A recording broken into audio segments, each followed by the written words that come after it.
The Minister shall, by statutory instrument, make regulations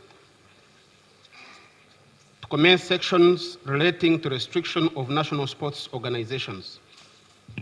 The Minister shall, within 6 months of commencement of this Act, by statutory instrument,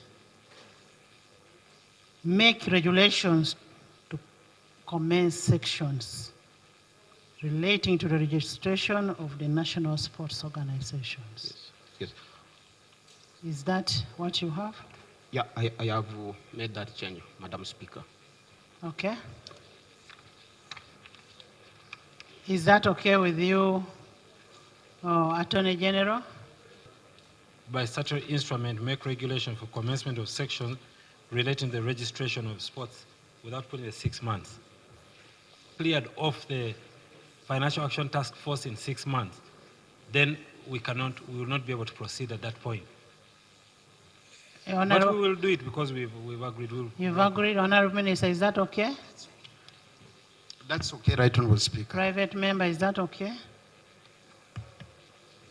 That is okay, Right Honorable Speaker. Thank you. I put a question that the new clause be inserted as proposed. Those in favor say on the contrary, nay.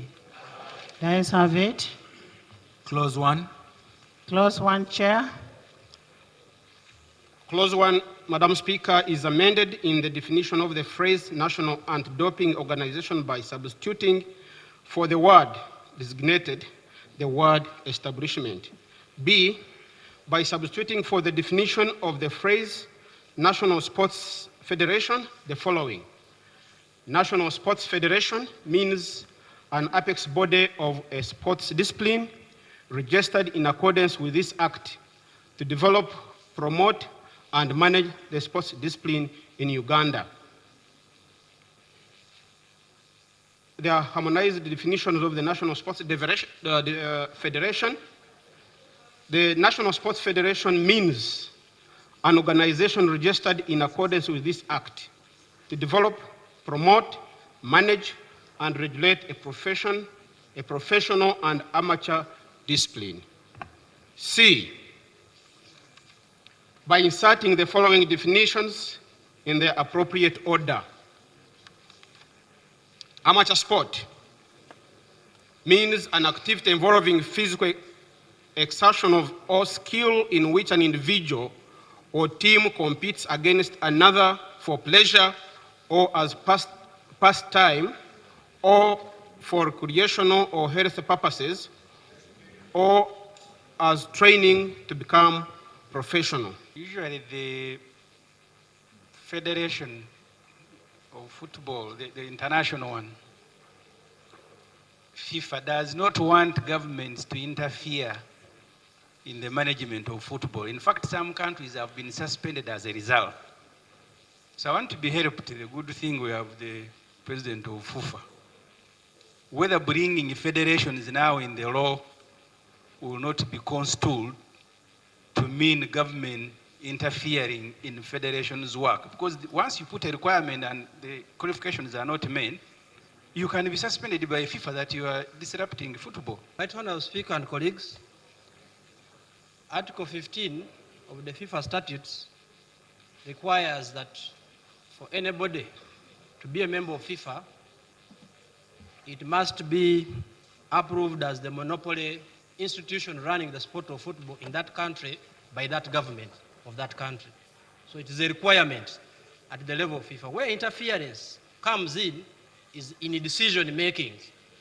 If there are decisions made to interpret and apply the constitutions, the regulations, as far as the sport is concerned, and the government wants to take a decision in that, that is where interference starts from.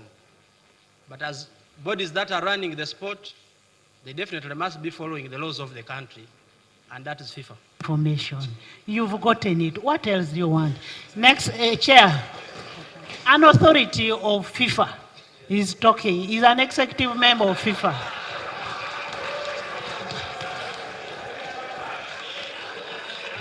Thank you very much, Madam Speaker.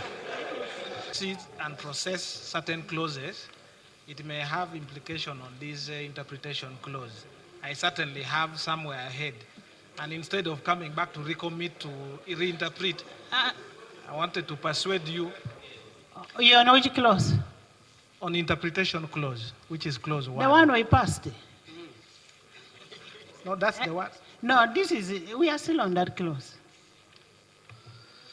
Yes.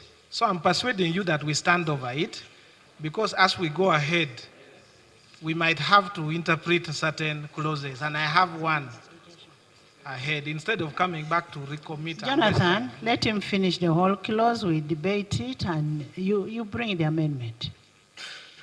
We are on that clause. That's the clause where we are.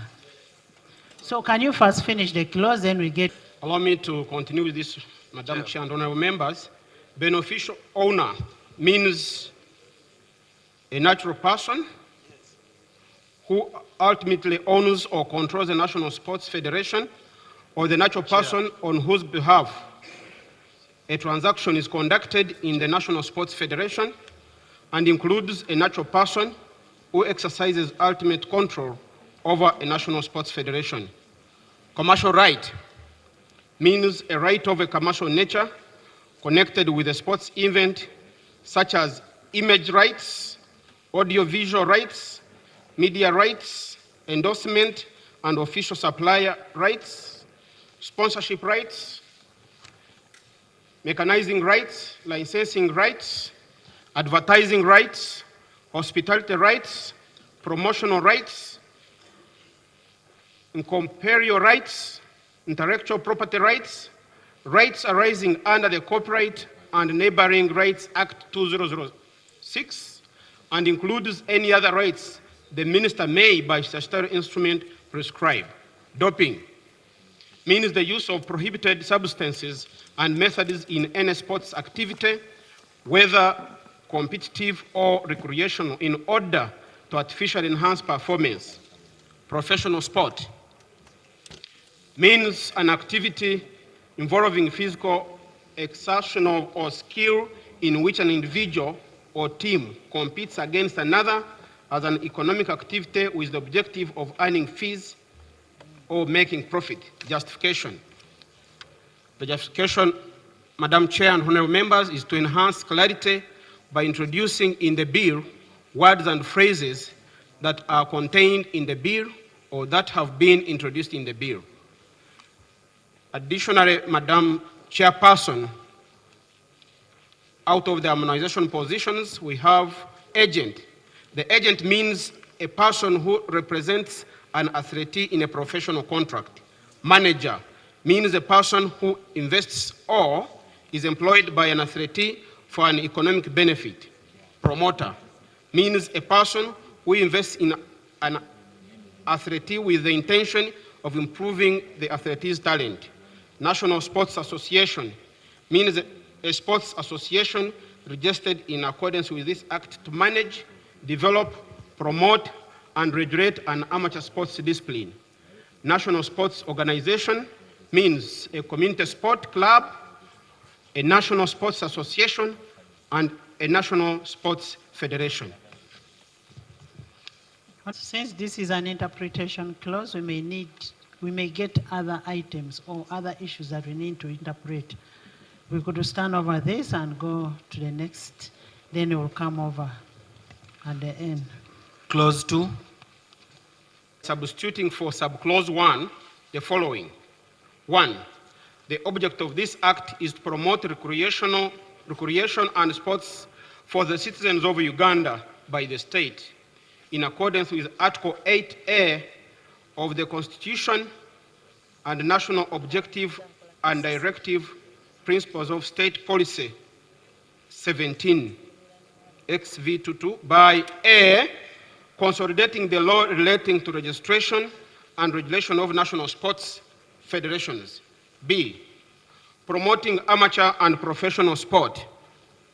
C, codifying the obligations of Uganda under international sports governing statutes.